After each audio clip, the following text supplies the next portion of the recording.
Hello, I'm Kate and welcome to this tutorial. So this is the fast version of the tutorial that I have on my Patreon, where you will find the real-time narrated tutorial and the reference photo as well. So I have this reference photo. I took it in Puglia when we went there last year in October, and it was really hot. So I just wanted to show this kind of foaming, beautiful sea. And as it's summer, I'm kind of thinking about the sea now. So I am using my willow charcoal to actually sketch the areas of colors on my sandpaper, and this is an 800 grit. And for this, if you've seen my other tutorials, you will see that I often use the wet underpainting, but for this I wanted to try something else, and I'm actually going to be using fixative, as I've been asked multiple times if I use it or not.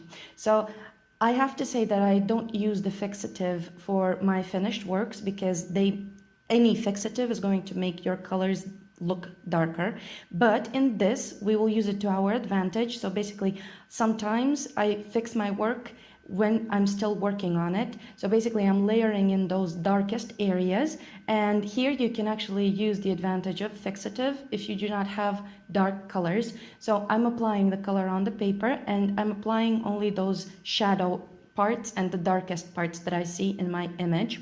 And then as soon as I spray my fixative over the top, it's going to become a lot darker. So why am I using fixative and not a wet underpainting here? When you're using wet underpainting, you are kind of moving the pastel layer with your brush. So you're using water and you are kind of painting with the pastel. It's very similar to kind of painting with acrylics, for example. And then you do not have those precise marks anymore, so you have the brush strokes. But here, if you're working, for example, on a very small format, so this is quite a small square format, and I also like the layout of a square, so I was thinking for some 10 minutes before I cropped the image how I want it to actually look on the paper. And here I decided to go with a square because usually everyone is used to the waves actually portrayed in landscape, so I decided to do something different here. And basically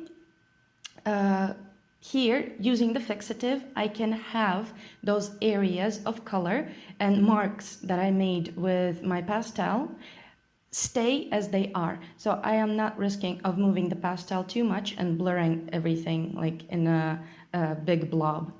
Then another thing about the fixative is that once you fix your work, you can go over it with your light colors and you avoid creating mud. So if you've seen my video about mixing pastels, I'm talking there about how to avoid mud. So mud is when you mix pastels that have a very big tonal difference. So for example, let's say you're mixing a very light and a very dark color, and they will create that kind of whitish mud. So here, while using the fixative, we are avoiding that. So we are kind of fixing the darkest areas in place, and over the top we're already detailing and adding those lightest areas.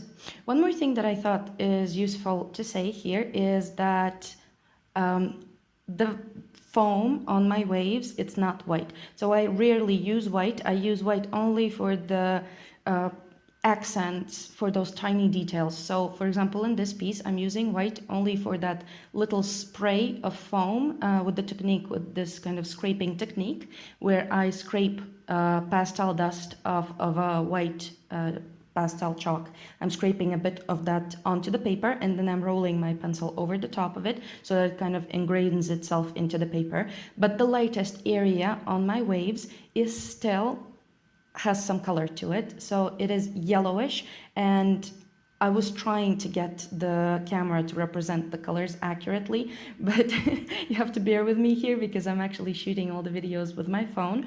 So I hope you will be able to see that hue in it. So it's not white, it is off-white, it's slightly yellow. And here already you can see me adding those lighter details and adding the lights.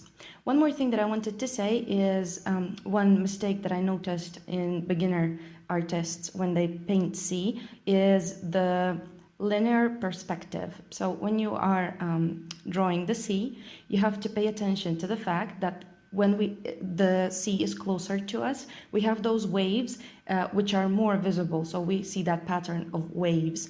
But the further away the sea gets, the less pattern we can see. So it kind of blurs together. We can see some shimmering, and this is what I was trying to get here. So closer to us, you can see more texture, and the further away the sea gets, the less textury it becomes. And one more important thing is always when you're drawing waves, pay attention to that shadow that the wave is actually creating. So the cast shadow from the wave itself. The foam there is never going to be as bright, as light as the foam in the light. So it's going to be a lot darker. So you can see the color that I'm using for the foam is actually almost as dark as the wave itself in the sunlight. And also here I wanted to say about the movements of your chalks. So I'm usually using my soft pastels on the side, and here, as you see, the movement of the wave, it kind of crashes and then sprays upwards. So I'm using my pastel on the side in these vertical movements to increase that sensation of the foam splashing upwards. And now you will see the part where I am actually scraping the pastel on the paper and then using the tracing paper to actually press the dust into the paper. I hope you enjoyed this little video. If you did, I would really appreciate it if you could like and comment, because this will help me rate higher in YouTube searches. And also do not forget to subscribe to my channel for more tutorials. And you can check out also my Patreon for the real-time version of this tutorial, and you can find many other tutorials there as well. Thank you. Bye.